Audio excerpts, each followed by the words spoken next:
కూటమి ప్రభుత్వం తల్లికి వందనం పథకాన్ని త్వరలోనే అమలు చేయనున్నదని, ఇందుకు సంబంధించిన గైడ్లైన్స్ను త్వరలోనే ప్రకటిస్తామని విద్యా, ఐటీ శాఖల మంత్రి నారా లోకేష్ వెల్లడించారు. తల్లికి వందనం పథకంపై మండలిలో సభ్యులు అడిగిన ప్రశ్నకు మంత్రి సమాధానం ఇచ్చారు. ఈ పథకానికి బడ్జెట్ 2025-26లో రూపాయలు 9,407 కోట్లు కేటాయించినట్లు మంత్రి తెలిపారు.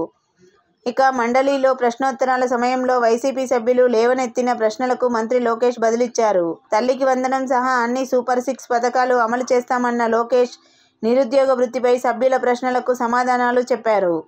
నిరుద్యోగులకు ఉద్యోగాలు ఇవ్వడంపై గత వైసీపీ ప్రభుత్వానికి చిత్తశుద్ధి లేదని దుయ్యబట్టారు.